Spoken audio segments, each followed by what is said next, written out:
Oke, kita ketemu lagi. Kali ini sumber yang Anda kasih ke kita ini eh, unik banget. Unik ya? Ini bukan artikel atau buku, tapi rekaman dari sebuah diskusi yang suasananya terasa sangat panas. Betul. Diskusi antara tokoh-tokoh penting di Provinsi Riau. Ada tokoh masyarakat, pimpinan organisasi, sampai akademisi. Dan yang menarik, rekamannya itu kan dimulai dengan sangat santai loh. Terdengar kayak, ya, obrolan biasa di kedai kopi. Ya, betul. Tapi dalam hitungan menit, suasananya berubah total. Obrolan santai itu jadi forum yang sangat serius. Tempat semua keresahan yang sudah lama terpendam, akhirnya ya meledak keluar. Betul. Nah, tugas kita sekarang adalah coba bedah bareng-bareng apa sih sebetulnya yang bikin mereka segelisah ini. Kenapa krisis ini terasa begitu personal buat mereka?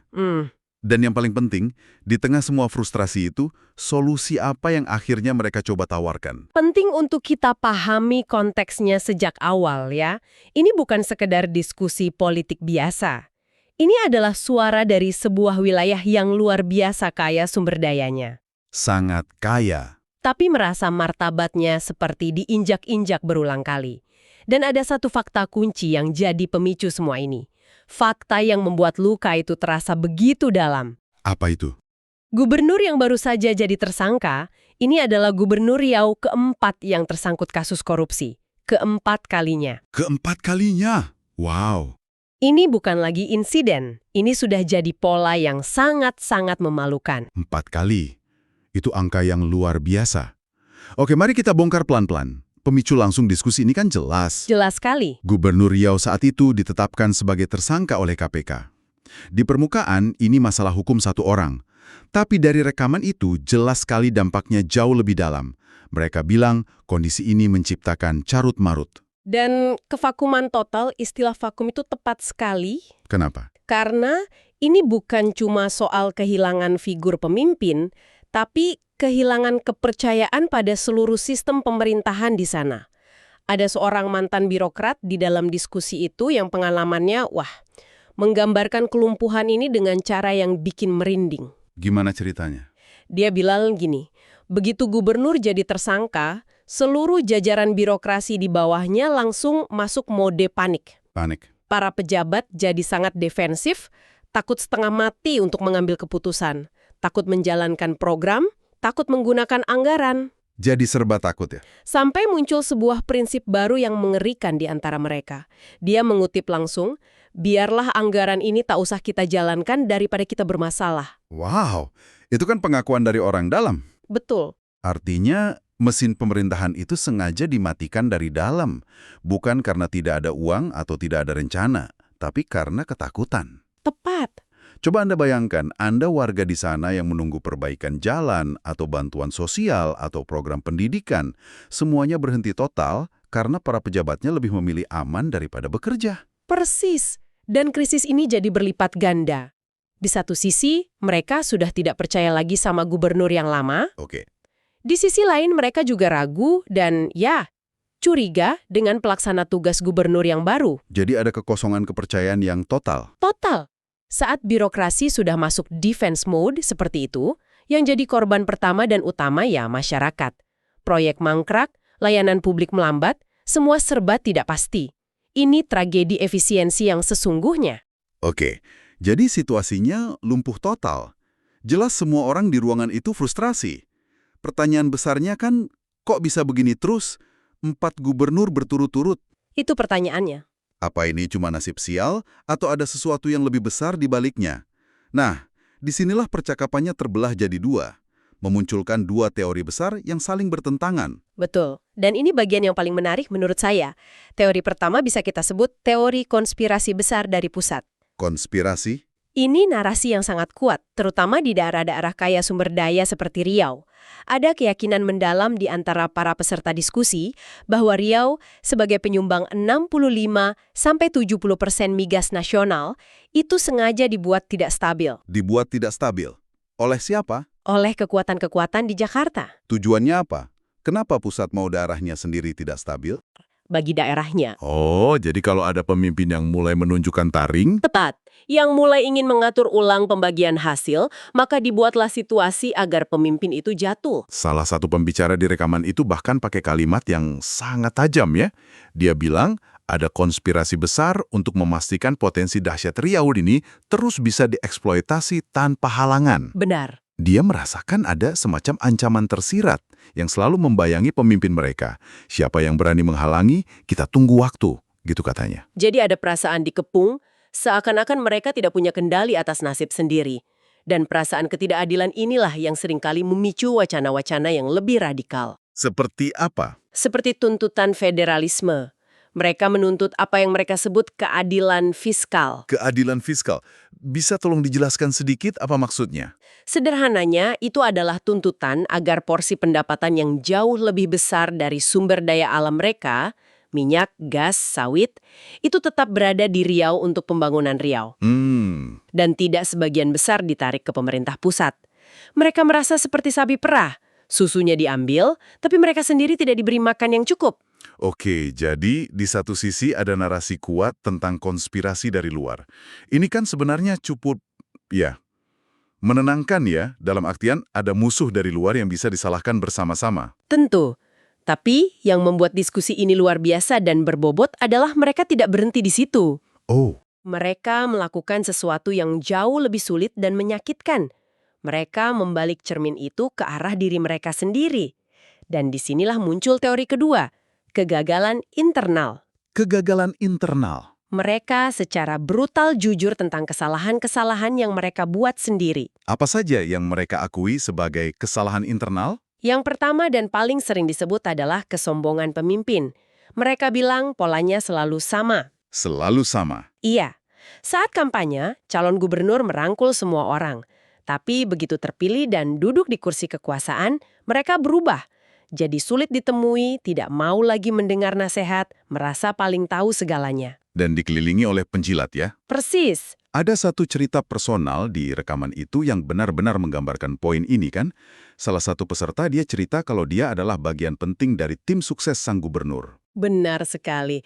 Waktu kampanye, dia dan belasan tokoh lainnya itu dijanjikan akan jadi semacam dewan penasihat informal. Janjinya adalah, nanti kalau saya terpilih, kalianlah yang akan saya dengarkan masukannya. Janji kampanye. Tapi janji tinggal janji. Setelah gubernur dilantik, mereka sama sekali tidak pernah diajak bicara. Mereka hanya bisa menonton dari luar, berbisik-bisik di antara mereka sendiri, melihat pemimpin yang mereka menangkan itu mulai mengambil keputusan yang salah. Sampai akhirnya jatuh ya. Sampai akhirnya jatuh terjerempap. Anda bisa merasakan kepedihan dan penyesalan dalam suaranya. Ini kan sebenarnya cerita yang sangat klasik ya. Orang yang kita dukung abis-abisan, begitu dapat kekuasaan, lupa daratan. Tapi pengakuan ini datang dari tim suksesnya sendiri. Itu yang bikin kuat. Sangat kuat. Dan otokritiknya tidak berhenti pada pemimpin. Mereka juga mengakui ada budaya birokrasi yang sudah terlanjur korup. Lalu pengakuan yang paling pedih, mereka bilang masyarakat Riau itu sendiri paling susah dan sulit untuk bersatu. Sulit bersatu. Karakteristik ini, kata mereka, membuat masyarakat Riau jadi sasaran empuk untuk dipecah belah oleh kepentingan dari luar. Mereka juga menyinggung soal kekosongan figur pemersatu kan? Mereka merindukan sosok seperti Tabrani dari masa lalu. Kenapa satu figur itu dianggap begitu krusial? Karena di tengah masyarakat yang mudah terpecah, dibutuhkan seorang tokoh yang dihormati oleh semua kelompok. Seseorang yang bisa jadi penengah, pemberi nasihat, kompas moral. Oke. Tanpa figur seperti itu, setiap kelompok jalan sendiri-sendiri, mudah sekali diadu domba, dan tidak ada kekuatan kolektif yang bisa bilang stop saat pemimpin mulai melenceng. Kekosongan inilah yang mereka rasakan membuat mereka semakin lemah. Ada tuduhan konspirasi ke pusat, tapi di saat yang sama, ada pengakuan jujur soal kelemahan di internal. Sangat kompleks. Biasanya, kalau situasinya sudah begini, orang akan cenderung pasrah atau saling menyalahkan. Tapi yang luar biasa dari rekaman ini, suasananya justru berbalik 180 derajat. Betul. Di tengah semua keluhan dan analisis yang suram itu, tiba-tiba muncul sebuah energi baru. Energi untuk apa? Energi untuk berhenti mengeluh dan mulai bertindak. Dari perdebatan sengit tentang konspirasi dan kesalahan internal, lahir satu gagasan utama sebagai jalan keluar. Mereka harus membangun sebuah kesadaran kolektif. Kesadaran kolektif. Kedengarannya agak abstrak. Maksudnya apa? Maksudnya adalah sebuah pergeseran strategi yang fundamental. Mereka sadar, model berharap pada satu orang pahlawan, seorang superhero gubernur, itu sudah gagal total. 4 kali berturut-turut. Bukan lagi mencari pahlawan baru, tapi membangun sebuah kekuatan kolektif yang permanen. Sebuah institusi dari masyarakat sipil yang tidak bergantung pada satu orang pun. Dan dari gagasan itu, mereka langsung merumuskan rencana aksi yang sangat konkret. Ada 4 langkah yang mereka sepakati, kan? Tepat. Dan ini bukan sekedar wacana. Langkah pertama, mereka akan melembagakan gerakan ini. Caranya dengan membentuk sebuah forum permanen. Membentuk forum. Kedengarannya standar ya? Kelihatannya standar, tapi yang beda di sini adalah komposisi dan tujuannya. Forum ini bukan forum elit politik atau kumpulan tim sukses. Lalu siapa? Anggotanya adalah pimpinan dari berbagai organisasi masyarakat besar yang hadir di situ. Ada Muhammadiyah, Al-Wasliyah, Dewan Dakwah, Forum Pembauran Kebangsaan, dan masih banyak lagi. Oke. Tujuannya bukan untuk mendukung calon tertentu di pemilu berikutnya, tapi untuk mengawal institusi kegubernuran itu sendiri, siapapun yang menjabat. Ini adalah kekuatan moral kolektif. Oke, itu langkah pertama. Lalu yang kedua, mereka mau menulis konsep penyelamatan Riau ke depan.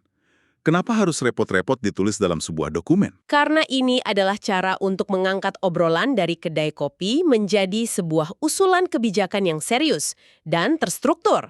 Ini cara mereka untuk bilang ke pemerintah, kami tidak datang dengan tangan kosong. Kami punya solusi. Kami tidak hanya mengkritik, kami punya gagasan dan solusi yang sudah kami pikirkan matang-matang. Ini soal legitimasi. Masuk akal. Lalu langkah ketiga, dengan konsep itu di tangan, mereka akan menghadap PLT gubernur. Tapi bukan sendiri-sendiri, melainkan bersama-sama sebagai satu kesatuan. Ini semacam show of force, begitu. Mungkin lebih tepatnya show of unity, unjuk persatuan. Pesan yang ingin mereka sampaikan ke PLT gubernur itu jelas, Anda tidak sedang berhadapan dengan satu orang atau satu organisasi, tapi dengan Anda berhadapan dengan representasi masyarakat sipil Riau.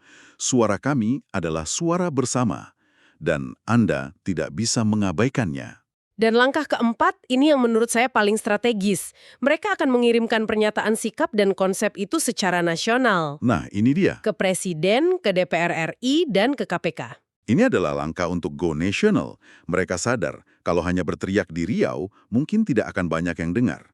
Dengan mengirim pernyataan resmi ke pusat, mereka sedang mencoba mengubah narasi. Dari masalah lokal, Menjadi isu perhatian nasional.